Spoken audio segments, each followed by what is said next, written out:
శ్రీ భగవానువాచ. భగవంతుడు మాట్లాడడం మొదలుపెట్టాడు. ఇప్పుడు అసలైన భగవద్గీత స్టార్ట్ అవబోతుంది. ఇప్పుడు ఎక్కడ దాకా వచ్చాం?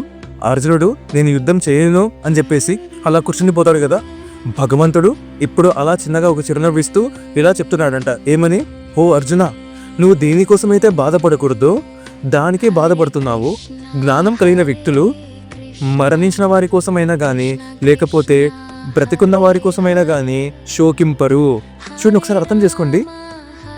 మనము ఎగ్జాంపుల్కి మనం బాధపడుతున్నామంటే ఆ విషయానికి మనం బాధపడే అర్హత ఉండాలి, అంతే కదా. మనము ఒక దాని గురించి ఆలోచించి బాధపడి మన జీవితంలో అంత టైం ఇవ్వాలంటే ఆ విషయానికి అంత ప్రాధాన్యత ఉండాలి.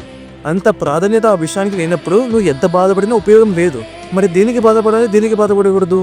తర్వాత ఏమంటాడు భగవంతుడు? జ్ఞానవంతులు, పండితులు ఎవరైతే ఉన్నారో వారు మరణించిన వారి దానికోసమైనా కానీ లేకపోతే బ్రతికున్న వారి కోసమైనా కానీ రెండింటిని సమానంగా చూస్తారు, రెండిట్లో ఎఫెక్ట్ అవ్వరు అని చెప్తున్నాడు ఇక్కడ. ఎలా అంటే ఇక్కడ మనం చెప్పుకునే బాధలు ఏదైనా కానీ ఆ లైన్లో మీరు ఏ సమస్య పేరైనా పెట్టండి, ఇది సమస్యరా అని మనకు ఎప్పుడు అనిపిస్తుందంటే మనం ఎప్పుడైతే ఈ శరీరంలో మనం అబ్జర్వ్ అయిపోయినప్పుడు, ఈ శరీరమే నేను అన్న భావనలో మనం నిండుగా ఉన్నప్పుడు మాత్రమే మనకు ఇక్కడ ఉన్న కష్టాలు కానీ బాధలు కానీ ఏవైనా కానీ మనకు ఎఫెక్ట్ అవుతాయి. కానీ పండితుడు వీటికి ఎఫెక్ట్ అవ్వడు. పండితుడు అంటే ఎవరు? ఆత్మజ్ఞానం కలిగిన వ్యక్తి. ఆత్మని శరీరాన్ని సపరేట్ చూడగలిగే దృష్టి నీలో ఉండాలి. అప్పుడు మాత్రమే ఇక్కడ జరిగే విషయాలకి నువ్వు ఎఫెక్ట్ అవ్వవు. మరి ఈ బాధలు కష్టాలు ఇవన్నీ ఎవరికి? ఒక ఇగ్నరెంట్కి, అంటే ఈ ఆత్మజ్ఞానం ఆత్మతత్వం పైన జ్ఞానం లేని వారికి మాత్రమే ఇక్కడ జరిగే ఏ విషయాలకైనా తన జీవితంలో జరిగే ఏ పరిస్థితులకైనా ఇది నాకు జరుగుతుంది, నాకే జరుగుతుంది ఈ భావనలో ఉంటాడు. ఎలా అంటే చూడండి, మనం నిద్రలో ఉంటే ఆ నిద్రలో మనకు వచ్చే కళలలో పూర్తిగా మునిగిపోయి ఉంటాము. అప్పుడు మాత్రమే మనకు ఆ కళలో జరిగే పరిగెత్తడం కానీ లేకపోతే బాధపడడం కానీ ఆ నవ్వడం కానీ ఏడవడం కానీ ఉరగడం కానీ గెంతడం కానీ ఏదైనా కానీ ఇవన్నీ పడుకున్న నేను చేస్తున్నా అని భావనలో ఉంటాము. కానీ నిజంగా చెప్పాలంటే మనం కళలో నవ్వట్లేదు, ఏడవట్లేదు, ఉరకట్లేదు, గెంతట్లేదు, ఏమీ చేయట్లేదు. ఇప్పుడు కళలో పులి అటాక్ చేసింది అయ్యో అని భయపడతాము, కానీ రియల్గా బెడ్ మీద పడుకొని ఉన్నాము. కానీ ఎప్పుడు మనం బాధపడుతున్నాము? ఈ కళనే మన సర్వస్వంగా భావించినప్పుడే మనం బాధపడతాము. ఒక్కసారి మనం నిద్ర చేసినప్పుడు అయ్యా ఇది కళనా అని ఒక రియాలిటీలోకి వస్తాము. అదేవిధంగా ఈ శరీరాన్ని నేను ఈ మనస్సుని ఇదంతా నేనే అనే భావనలో ఎప్పుడైతే మనం ఉంటామో అప్పుడు మాత్రమే ఇక్కడ జరిగే పరిస్థితుల్లో మనల్ని ఎఫెక్ట్ చేయగలుగుతాయి. ఎందుకంటే అవును, మనం వేరు, శరీరం వేరు, రెండు వేరే కదా. చూడండి, ఇక్కడ ఆచార్యులు ఏం రాశారు? బాధ ఎవరికంట? స్పిరిట్ సోల్కి, మ్యాటర్కి తేడా తెలియని వ్యక్తులు మాత్రమే బాధపడతారంట. అంటే ఒక జీవాత్మ, ఒక జడ పదార్థము, వీటికి తేడా తెలుసుకోగలగాలి మనము. ఎన్నిటికంటే మించి ఒక విషయం ఏంటంటే, ఇది గుర్తుపెట్టుకోండి, మీరు ఈ శరీరం కాదు. మీరు ఏదైతే చూస్తున్నారో అద్దంలో అది మీరు కాదు. నేను ఈ శరీరం కాదు. లేకుంటే ఒక జంతువు, ఒక పక్షి, ఒక నీళ్ళలో తిరిగే జీవరాశులు, దేవతలు ఎవరైనా కానీ ఈ బాడీ మనం కాదు. మన ఐడెంటిటీ వేరు, మన అస్తిత్వం వేరు, ఈ శరీరం వేరు.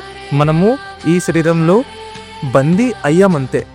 ఈ శరీరంలో ఉండి మనము ప్రపంచాన్ని ఎక్స్పీరియన్స్ చేస్తున్నాం. మళ్ళీ మనం ఎవరు? మనము ఈ శరీరంలో ఉన్న కాన్షియస్నెస్. అంటే ఆ కాన్షియస్నెస్ అనేది మన ఐడెంటిటీ. కాన్షియస్నెస్ అనేది ఒక సోల్ యొక్క సిమ్టమ్, జీవాత్మ యొక్క సిమ్టమ్ అది. ఇప్పుడు ఎలా అయితే సూర్యుడి నుంచి మనకి వెలుగు, వేడి ఎలా వస్తుంది, అలా ఆత్మ నుంచి కాన్షియస్నెస్ ఉద్భవిస్తుంది. ఎప్పుడైతే ఒక ఆత్మ ఒక శరీరంలో ఎంటర్ అవుతుందో అప్పుడు ఆ శరీరంలో నుంచి తన సిమ్టమ్ యొక్క కాన్షియస్నెస్ని ఉద్భవించడం మొదలు పెడుతుంది. అప్పుడు ఆ బాడీ లేస్తుంది, తిరుగుతుంది, నడుస్తుంది, తాగుతుంది, తింటుంది, మాట్లాడుతుంది, అన్నీ చేస్తుంది ఆ శరీరం. ఇక్కడ కేవలం శరీరాలు మాత్రమే వేరు, కానీ దాన్ని నడిపించే ఆత్మ మాత్రం ఒక్కటే. మీరు అబ్జర్వ్ చేయండి. ఇప్పుడు ఒక చోట ఒక చనిపోయిన వ్యక్తి ఇలా పడుకోని ఉన్నాడు, పక్కన ఇంకొక అతను ఏడుస్తూ ఉన్నాడు. వాళ్ళిద్దరిలో తేడా ఏంటి? ఈ బాడీలో ఉండే పార్ట్స్ ఏవైతే ఉన్నాయో అన్ని బాడీలో పార్ట్స్, అంత బాడీ అక్కడ కూడా ఉంది కదా, ఆ శరీరం కూడా ఉంది కదా అక్కడ. మరి అతను ఎలా ఏడుస్తున్నాడు, ఇతను ఎలా మరణించాడు? అందులో ఏదో తక్కువైంది. అంటే ఆ పడుకున్న వ్యక్తిలో ఏదో ఒకటి మిస్ అవుతుంది. ఆ మిస్ అయినందుకే ఆ శరీరం అక్కడ పని చేయట్లేదు, ఈ శరీరం ఇక్కడ పని చేయగలుగుతుంది. ఏంటి తేడా రెండింటికి? బికాస్ ఆఫ్ కాన్షియస్నెస్, చైతన్యము. ఈ శరీరం చైతన్యంలో లేదు. ఎందుకంటే చైతన్యంలో ఎందుకు లేదు శరీరము, ఎందుకంటే లోపల జీవాత్మ లేదు కాబట్టి. అర్థమైందా? కానీ అక్కడ ఎవరైతే ఏడుస్తున్నారో ఆ శరీరంలో జీవాత్మ ఉంటుంది కాబట్టి ఆ శరీరం పని చేయగలుగుతుంది. ఒక్కసారి జీవాత్మ బయటికి వస్తే అలా పడిపోతుంది అక్కడే శరీరం కూడా. ఇప్పుడు చూడండి, ఈ డ్రెస్ ఉంది, ఈ డ్రెస్ నేను వేసుకున్నాను కాబట్టి ఈ డ్రెస్కి ఒక షేప్ ఉంది. ఇప్పుడు నేను ఎప్పుడైతే ఈ డ్రెస్ ఇలా పక్కకు వచ్చేస్తే ఈ డ్రెస్ ఇదే షేప్లో ఉంటుందా, పడిపోతుంది కదా. అలానే మనం ఎప్పుడైతే ఒక బాడీలోకి ఎంటర్ అవుతామో అప్పుడు మాత్రమే బాడీ యాక్ట్ చేయగలదు, అంటే పని చేయగలదు, మాట్లాడగలదు, నడవగలదు, తినగలదు, పడుకోగలదు, ఏదైనా చేయగలదు. అదే మనం ఎప్పుడైతే బాడీ నుంచి ఇలా పక్కకు వచ్చేస్తే ఆ బాడీ పని చేయదు. మీరు ఒక విషయం గుర్తుపెట్టుకోండి, బాడీ తనకే తాను ఎప్పుడు పని చేయదు. అంటే బాడీ అనేది ప్రకృతి అంటే ఒక చచ్చిన పదార్థం అని చెప్పొచ్చు మనం. అంటే ప్రాణం లేని పదార్థంని ప్రకృతి అంటాం. ప్రకృతి తనకే తాను ఎప్పుడు ఆపరేట్ అవ్వదు. ప్రకృతిని ఆపరేట్ చేయాలంటే దానికి తోడు ఒక హయ్యర్ పవర్ కావాలి. ఆ హయ్యర్ పవర్ ఏంటి? అదే కాన్షియస్నెస్. ఇప్పుడు ఇది ఉంది రిమోట్. ఈ రిమోట్ తనకే తాను పనిచేస్తుందా, నడుస్తుందా, తింటుందా, తాగుతుందా? ఎందుకు? దీని లోపల దీన్ని నడిపించే శక్తి లేదు. మరి ఈ రిమోట్ దేంతో తయారైంది? మ్యాటర్తో తయారైంది. అదేవిధంగా ఈ బాడీ కూడా నాది మ్యాటర్తోనే తయారైంది కదా. కానీ ఇది ఎలా నడుస్తుంది, ఇది ఎలా తింటుంది, ఇది ఎలా మాట్లాడగలుగుతుంది? ఎందుకంటే ఈ బాడీలో జీవాత్మ ఉంది. ఆ జీవాత్మ అన్నీ చేస్తుంది. కాన్షియస్నెస్ అనేది మ్యాటర్ నుంచి పుట్టదు. Consciousness separate, matter separate. అంటే చైతన్యం, జీవాత్మ శరీరం రెండు వేరు. రెండింటిని ఒకే కలిపి చూడకండి. ఒకరు వచ్చి మీ ముందర ఇలా నిలబడితే దాని అర్థం ఆ పర్సన్ కాదు, ఒక జీవాత్మ ఆ శరీరం ధరించి మీ ముందర నిలబడింది. అది ఏ శరీరం అలా కావచ్చు. ఒక శరీరం చీమ, ఒక శరీరం దోమ, ఒక శరీరం పక్షి, ఒక శరీరం జంతువులు, ఒక శరీరం చేపలు. మీరు ప్రాణం ఉంటే అయిపోయిందండి. మీరు ఎక్కడెక్కడ ప్రాణం చూస్తున్నారో ప్రాణం ఉంటే ఫిక్స్ అయిపోండి, దానిలో జీవాత్మ ఉందని దాని మీనింగ్. ఒక్కసారి జీవాత్మ పక్కకి ఇలా వచ్చేస్తే ఆ శరీరం ఇంకా తనకే దాన్ని ఎప్పుడు పనిచేయదు. ఇప్పుడు ఎగ్జాంపుల్ చూడండి, ఒక వెహికల్ ఉంది, బైక్ ఉంది. బైక్లో అన్ని పార్ట్స్ ఫిక్స్ అయి ఉన్నాయి కదా, కానీ బైక్ ఎందుకు ముందర కదలట్లేదు? ఎందుకంటే బైక్ ఎప్పుడూ పనిచేయదు. ఎప్పుడు పనిచేస్తుంది? నేను ఎక్కినప్పుడే అది పనిచేయగలదు. దానికి పనిచేసే కెపాసిటీ ఉన్నప్పటికీ నేను ఎక్కింది ఆ బైక్ కానీ కారు కానీ ముందరికి వెళ్ళదు. అది నేను ఎక్కితేనే ముందరికి వెళ్ళగలుగుతుంది. అలా ఈ బాడీ అనేది ఒక వెహికల్ లాగా. ఎవరికి? జీవాత్మకి. ఈ బాడీ అనేది వెహికల్. ఆ జీవాత్మ ఎప్పుడైతే పోయి ఆ బాడీలో కూర్చుంటుందో అప్పుడే ఆ బాడీ లేగలదు, అంటే పని చేయగలదు. చూడండి, ఇదంతా ఇలా జరుగుతుంది కదా. ఆపరేషన్ నా చేతులు ఊపుతున్నాను, అన్నీ చేస్తున్నాను కదా. ఎందుకు? దీని లోపల కాన్షియస్నెస్ ఉంది. అంటే కాన్షియస్నెస్ ఉంది అంటే దాని మీనింగ్ ఏంటి? లోపల సోల్ ఉంది. ఆ సోల్ని నేను, ఈ బాడీని నేను కాను. ఈ బాడీ మారుతుంది. ఈ టెంపరీ బాడీ మనం కాదు, మనం ఎటర్నల్ సోల్. సోల్కి బర్త్, డెత్ అలా ఉండదు. కాన్షియస్నెస్ని పుట్టించే పదార్థం ఈ ప్రకృతిలో లేదు. కాన్షియస్నెస్ అంటే ఎప్పుడు ఉండేది, చైతన్యం అనేది ఎప్పటికీ ఉండేది. అది దానిని ఒక ల్యాబ్లోనో లేకపోతే ఎక్కడోనో దాన్ని తయారు చేయలేము మనము. ఇక్కడ భగవంతుడు అదే చెప్తున్నాడు, అర్జున, నువ్వు నేను ఈ రాజులో మనం ఎప్పటికీ ఉండేవాళ్ళం. మనం లేని టైమే లేదు. మీ ముందర ఎవరు కనిపించినా, అంటే ఒక ప్రాణం మీ ముందర కనిపిస్తే అది రెండు కాంబినేషన్లో ఉంటుంది. ఒకటి జడ ప్రకృతి, అంటే ప్రాణం లేని ఒక బాడీ. ఇంకోటి ప్రాణం ఉన్న సోల్. ఈ సోల్ బాడీ కప్పేసి ఉంటుంది. అప్పుడే ఆ బాడీ నడవగలదు, తినగలదు, ఏమని చేయగలదు. అంటే ఈ బాడీ ప్రకృతి సోల్ యొక్క కాంబినేషన్. ఎప్పుడైతే ఈ సోల్ ఇలా పక్కకు వచ్చేస్తుందో ప్రకృతి తనకై తాను నడవదు, తను పడిపోతుంది అక్కడే. అందుకే దీన్ని ఏమంటారు? జడ ప్రకృతి, అంటే ప్రాణం లేనిది. ఈ బాడీకి ఎప్పటికీ ప్రాణం ఉండదు. ఈ బాడీ లోపల ప్రాణం ఉంటుంది. మీరు అర్థం చేసుకోండి, ఈ బాడీకి ప్రాణం ఉండదు, ఈ బాడీ లోపల ప్రాణం ఉంటుంది. ప్రాణం వేరు, బాడీ వేరు. ఎప్పుడైతే ఈ జీవాత్మ ఈ బాడీని ధరిస్తుందో నేనే ఈ బాడీ అనే భ్రమలో తను వెళ్ళిపోతుంది. ఈ బాడీకి కలిగే దుఃఖాలు, సుఖాలు, ఇవన్నీ నా సుఖాలు అనే ఫీల్డ్లో, అనే ఇల్యూషన్లో ఉంటుంది. అప్పుడు మొదలవుతుంది దానికి లైఫ్ అంతా.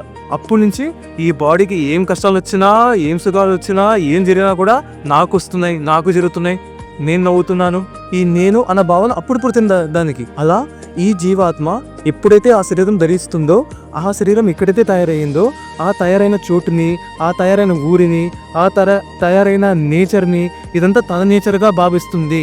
ఆ భ్రమలో ఉండిపోతుంది. ఇప్పుడు ఒక జీవాత్మ ఒక స్త్రీ శరీరం ధరిస్తే నేను స్త్రీ అనే భావనలో ఉంటుంది. ఒక జీవాత్మ ఒక పురుషుడి శరీరం ధరిస్తే నేను పురుషుణ్ణి అనే భావనలోకి వెళ్ళిపోతుంది. ఒక జీవాత్మ ఒక కుక్క శరీరం ధరిస్తే ఆ కుక్క ఆ లెవెల్లో వెళ్ళిపోతుంటుంది. మళ్ళీ ఒక జీవాత్మ ఒక పక్షి శరీరం ధరిస్తే గాల్లో ఎగురుతుంది. అలా ఇక్కడ శరీరాలు మాత్రమే, అంటే ప్రకృతి మాత్రమే వేరు వేరు, కానీ దాన్ని ఆపరేట్ చేసి డ్రైవర్ మాత్రం ఒక్కటే. ఇక్కడ వాహనాలే వేరు వేరు, డ్రైవర్ మాత్రం ఒక్కటే. ఈ జీవాత్మ దేన్నైనా తోలగలదు. ఈ జీవాత్మ మనిషి శరీరాన్ని తోలగలదు. ఈ జీవాత్మ ఒక చీమ శరీరాన్ని తోలగలదు. ఈ జీవాత్మ ఒక ఏనుగు శరీరం కూడా తోలగలదు. ఏదైనా తోలగలదు. ఇప్పుడు నేను బైక్ తోలగలను, స్కూటీ తోలగలను, కార్ తోలగలను, కుదిరితే లారీ తోలగలను, నేర్చుకునే ఫ్లైట్ కూడా తోలగలను. సో ఇప్పుడు కానీ నేనైతే ఆ వెహికల్స్తో మారట్లేదు కదా, నా ఐడెంటిటీ నేను కోల్పోలేదు కదా. అలా ఒక జీవాత్మ తను ఏ శరీరం ధరించినా తన ఐడెంటిటీ కోల్పోదు. కేవలం ఆ శరీరం అనే భావనలో, ఆ భ్రమలో పెట్టబడుతుంది అంతే. కానీ రియల్గా జీవాత్మ వేరు, శరీరం వేరు. కానీ జీవాత్మ శరీరం ధరించిన తర్వాత నేను నల్లగున్నాను, నేను లావుగా ఉన్నాను, నేను సన్నగా ఉన్నాను, నేను తెల్లగా ఉన్నాను, నేను పొట్టిగా ఉన్నాను, పొడుగ్గా ఉన్నాను, నేను మగవాడిని, నేను ఆడదాన్ని, ఇలా ఇలా ఇలా ఇలా ఈ శరీరం ఎలా అయితే తయారైందో ఇది నేనే అనే ఇల్యూజన్ లేకి, ఒక మాయలోకి వెళ్ళిపోతుంది తను. అలా ఏ కుటుంబంలో పుడితే ఇప్పుడు ఈ కుటుంబం ఈ రిలీజియన్, సో ఇది నాది ఈ రిలీజియన్, ఇప్పుడు ఈ కుటుంబం ఈ కంట్రీకి చెందింది కాబట్టి నాది కూడా ఈ కంట్రీ.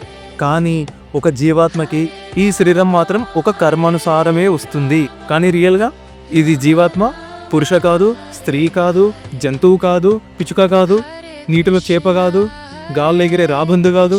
ఇవన్నీ కేవలం రకాల శరీరాలు మాత్రమే. ఒక్కసారి శరీరం ఇలా పక్కకు వచ్చేస్తే దీని అసలు ఐడెంటిటీ ఇదే. మరి ఎలా ఉంటుంది ఈ జీవాత్మ? ఈ జుట్టు ఒక హెయిర్ ఉంటుంది కదా, ఒక హెయిర్ ఇలా తీసుకొని ఒక పాయింట్ ఇలా నిలబెడితే ఆ పాయింట్ వస్తుంది కదా, ఆ పాయింట్ని 10,000 ముక్కలు చేస్తే ఏ సైజ్ అయితే వస్తుందో ఒక్క జీవాత్మ ఆ సైజ్ మైన ఉంటుందంట. అంత చిన్న జీవాత్మ మీరు అబ్జర్వ్ చేయొచ్చు దాని యొక్క పవర్ని. అదే జీవాత్మ ఒక చీమని అదే నడుపుతుంది, ఒక త్రిమింగళాన్ని అదే నడుపుతుంది, ఒక ఏనుగుని అదే నడుపుతుంది, మనిషిని అదే నడుపుతుంది. ఈ బాడీ ఎప్పుడు డెడ్డే. ఈ బాడీతో ఐడెంటిఫై చేసుకోకండి. ఈ బాడీ ఇంకా కొంచెం పచ్చిగా చెప్పాలంటే ఈ బాడీ ఎప్పుడు డెడ్ బాడీయే. ఇది రేపు పొద్దున ఎప్పటికైనా డెడ్ బాడీయే, ఇప్పటికి కూడా డెడ్ బాడీయే. ఇది తనకే తాను ఎప్పుడు పనిచేయదు. లోపల నేనున్నాను కాబట్టే ఇవన్నీ బాడీ పనులు చేస్తుంది. ఇప్పుడు గ్లౌజులు ఉన్నాయి, గ్లౌజులు తనకే తాను పనిచేస్తాయేమన్నా? నేను వేసుకున్నప్పుడే కదా పనిచేసేది. అలానే ఈ చేతులు కాళ్ళు అన్ని తనకై తాను ఎప్పుడు పనిచేయవు.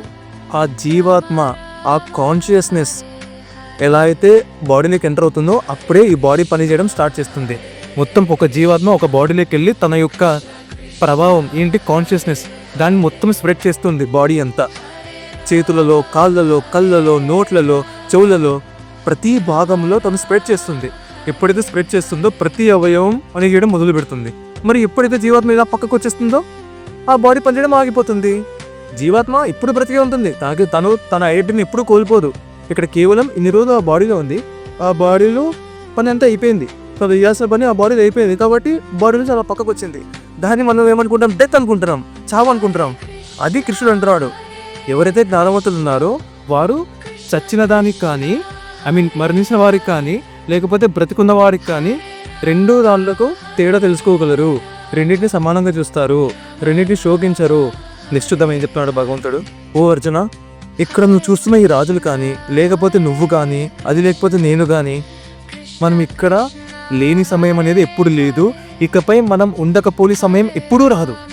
మనం ఎప్పటికీ ఉండిపోయే వాళ్ళము అని చెప్తున్నాడు భగవంతుడు. మనము ఒకసారి ఇంట్రడక్షన్ పార్ట్లో తీసుకుంటే నేను చెప్పాను అప్పుడు ప్రకృతి, కాలము, కర్మ, జీవ, పరమాత్మ. ఇప్పుడు భగవంతుడు ఇక్కడ ఏం చెప్తున్నాడు, అర్జున, జీవ అంటే ఇక్కడున్న రాజులు కానీ, లేకపోతే నువ్వు కానీ, తర్వాత పరమాత్మ లేకపోతే నేను, మనమందరము లేని సమయమే లేదంట. ఎప్పటికీ ఉండిపోయే వ్యక్తులు మరణించిన తర్వాత కూడా ఉంటారు, పుట్టక ముందు కూడా ఉన్నారు. అదే చెప్తున్నారు భగవంతుడు ఇక్కడ. అర్జునుడి బాధ ఏంటి, కృష్ణ వీళ్ళని నేను ఇప్పుడు చంపేస్తే వీళ్ళకపై ఉండరు, అది కదా అర్జునుడి బాధ. కానీ భగవంతుడు లేదు, వీళ్ళు లేని సమయమే లేదు, నువ్వు కానీ నేను కానీ ఎవరైనా కానీ మనం ఉండిన సమయం ఇకపై రాదు. మనం ఇక్కడ అబ్జర్వ్ చేస్తే మనకు ఈ ప్రాసెస్ ఆఫ్ రీబర్త్ ఏదైతే ఉందో, అంటే పునర్జన్మ అనే దాన్ని మనం ప్రూవ్ చేయొచ్చు. ఎలా? నువ్వు ఎప్పటికీ ఉండిపోయే వ్యక్తివి కదా, అంటే ఇప్పుడు ఇక్కడ ఉన్నావు కదా, అంటే ఇంతకు ముందు కూడా ఎక్కడో ఉన్నట్లే కదా. అక్కడ ఉన్నావంటే దానికంటే ముందు కూడా ఎక్కడో ఉన్నట్లే కదా. అన్ని చోట్ల ఉంటున్నావంటే ఇకపై ఈ మరణం తర్వాత కూడా వేరే చోట ఉన్నట్లే కదా, ఎక్కడో ఒక చోట. నువ్వు ఎప్పటికీ ఉండిపోయే వ్యక్తివి, కేవలం శరీరాలని నీ చోటుని మాత్రమే మారుస్తూ ఉన్నావు. కానీ నీ ఐడెంటిటీ ఎటర్నల్. నీ అస్తిత్వం ఏంటయ్యా అంటే శాశ్వతము. నువ్వు ఎప్పుడైతే ఈ శరీరమే నీ సర్వస్వంగా భావిస్తావో, అవును నాకు చావు ఉంది, ఇక్కడ చావు వస్తుంది, ఈ చావు అనే పదము శరీరానికి మాత్రమే, ఆత్మ లెవెల్లో అది జరగదు. కానీ ఇక్కడ నువ్వు శరీరానివి కాదు, నువ్వు ఆత్మవి. ఈ జ్ఞానం మనకి కలిగి ఉండాలి. సో ఇక్కడ నెక్స్ట్ శ్లోకంలో భగవంతుడు ఏం చెప్తున్నాడు మళ్ళీ, ఏ విధంగా అయితే ఒక జీవాత్మ తన బాల్యం నుండి యవ్వనానికి, యవ్వనం నుండి ముసలితనానికి అయితే మారుతుందో, అదే విధంగా తన మరణ సమయంలో అలాగే ఇంకో దేహానికి మారుతుంది. వివేకవంతుడు దీనికి, ఈ మార్పుకి చెల్లించడు. అంటే ఏంటి? మీరు చూడండి, అబ్జర్వ్ చేయండి. చిన్నప్పుడు ఒకలా ఉన్నాం, కానీ నేనే కదా, అది నేనే కదా. ఇంతున్నాను, ముందు కడుపులో ఇంత గింజ అంత ఉన్నాము, అది నేనే. ఈ బాల్యంలో ఇలా ఉంటాం, ఇది నేనే. మళ్ళీ యవ్వనం వస్తుంది, 20 ఏళ్ళు 30 ఏళ్ళు వస్తాయి, ఇది కూడా నేనే. దీని తర్వాత నాకు ఒక 50 ఏళ్ళు 60 ఏళ్ళు వస్తాయి, అది కూడా నేనే. ఒక్క జన్మలోనే ఇన్ని శరీరాలు మారుస్తుంది జీవాత్మ. అదేవిధంగా మరణ సమయంలో ఇంకో దేహంలోకి వెళ్తుంది అదే జీవాత్మ. వివేకవంతుడు దీనికి చెల్లించడు. అర్థం చేసుకోండి ఒకసారి. అంతెందుకు ఇప్పట్లో సైంటిస్టులు కూడా ఏమంటున్నారో, ప్రతి 7 ఏళ్ళకి నీకున్న బాడీ ఏదైతే ఉందో నీది కాదు అంట. అంటే ఏంటి? మనకి లోపల ఈ కణాలు ఏవైతే ఉన్నాయో అవి రీప్లేస్ అవుతాయంట. అంటే మనకు అన్ని హార్ట్, లంగ్స్, కిడ్నీస్ అన్నీ, ప్రతి పార్ట్, ప్రతి భాగం మన బాడీలో ఆ కణాలన్నీ, ఆ సెల్స్ ఏవైతే ఉన్నాయో మార్పులు చెంది 7 ఏళ్ల తర్వాత పూర్వం నీకున్న బాడీ నీది, అది ఇది కాదంట. కంప్లీట్గా నీ శరీరం ఇక్కడ మార్పు చెందేసింది. అంటే అప్పుడున్న నీ బాడీ వేరు, ఇక్కడున్న నీ బాడీ వేరు. అదే కదా భగవంతుడు ఇక్కడ చెప్తున్నాడు. ఏమని? ఒక జీవాత్మ ఒక జన్మలోనే ఎన్నో శరీరాలు మారుస్తుంది. ఎలా? బాల్యంలో ఒక శరీరం, యవ్వనంలో ఒక శరీరం, ఒక 40-50 ఏళ్ల వయసులో ఇంకొక శరీరం, ఆ తర్వాత 60-70 ఏళ్ల వయసులో ఒక ముసలి శరీరం.